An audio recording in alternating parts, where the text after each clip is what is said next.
Το μοιρασμένο φλουρί του Παύλου Νιρβάνα.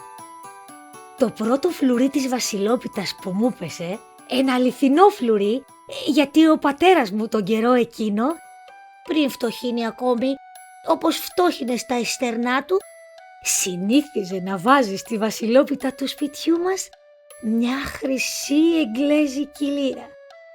Το πρώτο λοιπόν αυτό φλουρί βγήκε μοιρασμένο. Πώς έρχονται τα πράγματα καμιά φορά. Ο πατέρας μου, όρθιος μπροστά στο αγιοβασιλιάτικο τραπέζι, έκοβε την πίτα, ονοματίζοντας κάθε κομμάτι ξεχωριστά πριν κατεβάσει το μεγάλο μαχαίρι του ψωμιού. Αφού έκοψε το κομμάτι του σπιτιού, των Αγίων, το δικό του και της μητέρας μου, πριν αρχίσει τα κομμάτια των παιδιών, σταμάτησε, σαν να θυμήθηκε κάτι. «Ξεχάσαμε», είπε, «το κομμάτι του φτωχού. Αυτό έπρεπε να έρθει ύστερα από τους Αγίους. Ας είναι όμως, θα το κόψω τώρα και ύστερα θα αρχίσω τα παιδιά.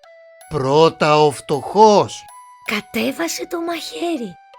«Του φτωχού», ονομάτισε. Έπειτα ερχόταν το δικό μου κομμάτι, που ήμουν ο μεγαλύτερος από τα παιδιά. Καθώς τραβούσε όμως το κομμάτι του φτωχού για να κόψει το δικό μου, το χρυσό φλουρί κύλησε πάνω στο τραπεζομάντιλο. Το κόψιμο της πίτας σταμάτησε. Κοιτάζαμε ο ένας τον άλλον και ο πατέρας όλους μας. «Ποιανού είναι τώρα το φλουρί?» είπε η μητέρα μου. «Του φτωχού ή του Πέτρου?» «Εγώ λέω πως είναι του Πέτρου». Η καημένη η μητέρα το είχε καημό να μου πέσει εμένα το φλουρί, γιατί ήμουν άτυχο παιδί. Ποτέ μου δεν είχα κερδίσει τίποτα. «Ούτε του φτωχού είναι», είπε ο πατέρας μου, «ούτε του Πέτρου. Το σωστό. Το φλουρί μοιράστηκε. Ήτανε ανάμεσα στα δύο κομμάτια. Καθώς τα χώρισε το μαχαίρι, έπεσε κάτω. Το μισό είναι του φτωχού, το μισό του Πέτρου». «Και τι θα γίνει τώρα?» ρώτησε στεναχωρημένη η μητέρα μου. Τι θα γίνει?» συλλογιζόμασταν κι εμείς. «Μην πονοκεφαλάτε», είπε ο πατέρας. Άνοιξε το πορτοφολάκι του, έβγαλε από μέσα 2 μισές χρυσές λίρες, το χρυσάφι τότε δεν είχε κρυφτεί ακόμα, και τις ακούμπησε στο τραπέζι. «Να τι θα γίνει. Τη μία φυλάχτε τη να τη δώσετε στον πρώτο φτωχό που θα χτυπήσει την πόρτα μας. Είναι η τύχη του. Η άλλη μισή είναι του Πέτρου». Και μου την έδωκε. «Καλορίζικη. Και του χρόνου, παιδί μου. Είσαι ευχαριστημένος?» Ήμουν και με το παραπάνω. Η ιδέα μάλιστα πως είχα συντροφεύσει με το φτωχό με διασκέδαζε πολύ. «Θα του τη δώσω εγώ με το χέρι μου», είπα. Γελούσαμε όλοι με την παράξενη τύχη μου. Τα άλλα παιδιά με πειράζανε. Ο σύντροφος του φτωχού, μονάχα ο πατέρας μου δεν γελούσε. Εκείνος με τράβηξε κοντά του, με φίλησε και μου είπε «Μπράβο σου. Είσαι καλό παιδί». Το άλλο πρωί, μόλις ξυπνήσαμε, χτύπησε η πόρτα. Κάτι μου έλεγε πως ήταν ο φτωχός που έφτασε βιαστικός να πάρει το μερίδιό του. Έτρεξα στην πόρτα με τη μισή λίρα. Ήταν ένας γέρος με κάτασπρη γενιάδα, γυρτός από τα χρόνια. Μου μουρμούριζε ευχές, τρέμοντας από το κρύο. «Πάρε, παππού», του είπα.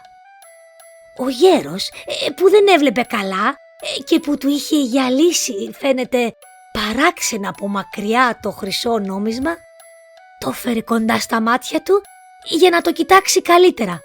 Δεν μπορούσε να πιστέψει πως κρατούσε χρυσάφι στα χέρια του τον καιρό εκείνο που όλοι δίνανε στους φτωχούς δίλεπτα και μονόλεπτα. «Τι είναι αυτό, παιδάκι μου?» με ρώτησε. «Μισή λίρα, παππού», του είπα. Πάρ' την, δικιά σου είναι. Ο καημένος ο φτωχός δεν ήθελε να το πιστέψει. Μήπως έκανες λάθος, παιδάκι μου? Για ρώτησε τους γονιούς σου. Δεν έχω όρεξη να με παίρνουν στις αστυνομίες για κλέφτη, μέρα που είναι.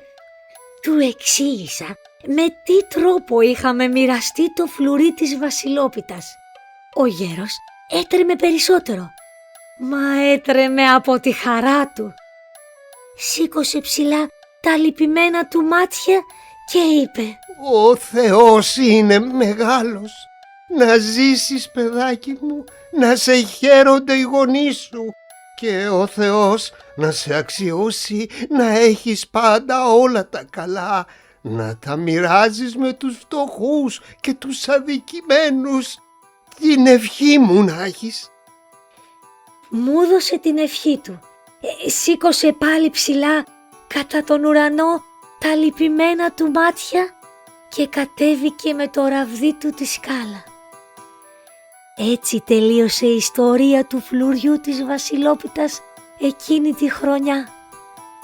Από τότε πέρασαν πολλά χρόνια. Μα όσες φορές δίνω μια βοήθεια σε ένα φτωχό, συλλογίζομαι. Τάχα εγώ μοιράζω τα λεφτά μου με το φτωχό ή ο φτωχός μοιράζεται τα λεφτά του με μένα?